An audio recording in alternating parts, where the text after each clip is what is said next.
தேவனே நான் ஓமதண்டையில் இன்னும் நெருங்கி சேர்வதே என் ஆவல் பூமியில். ஏசாயா 59:2 வாசிங்கள.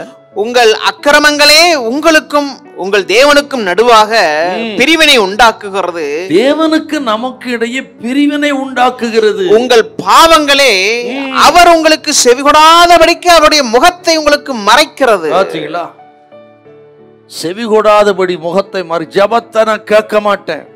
உங்களுக்கு எனக்கும் இடையே பெரிய பிளப்பு உண்டாகிவிட்டது, பிரிவினை உண்டாகிவிட்டது. காரணம் பாவம். இன்னைக்கு மனுஷன் குடித்து வெறிச்சு விபச்சாரம் வேசித்தனம் என்று சொல்லி பாவத்தை தண்ணீர் போல குடித்து கொண்டிருக்கிறார்கள். இதை குறித்து வேதம் கண்டிக்கும் என்பதனால் தான் வேதத்துக்கு நேராக வராதிருக்கிறார்கள்.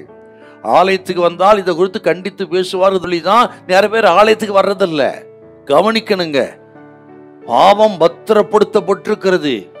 பாவம் இரும்பு எழுத்தாணினால் எழுதப்பட்டிருக்கிறது. பாவத்தை நம்ம மறக்கலாம், நம்மை பாவம் மறக்காது. யாரா இருக்கட்டும் கவனிக்கணும். இன்னொரு வசனம் இருக்கு பாருங்க. பாவ மன்னிப்பை பெறலன்னா அந்த பாவத்தோடு இருக்கும்போது என்ன நடக்குன்னு சொல்றாரு பாருங்க. 66 சங்கீதம் 18வது வசனம். ஜெபமே கேட்கப்படாதுங்க. கர்த்தருடைய பிள்ளைகள் கவனிக்கணும். ஏன் ஜெபம் கேட்கப்படல?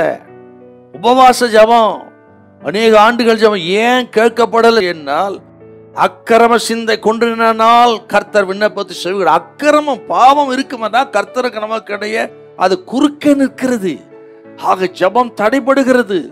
அவர் முகத்தை மறைக்கிறார். ஆகவே நமது ஓய்வினால், நமது மாத பிறப்பு, நம்முடைய காணிக்கைகள், பண்டிகை எல்லாத்தையும் வெறுக்கிறார், முகத்தையே திருப்புகிறார் என்றால் எத்தனை கொடூரம்.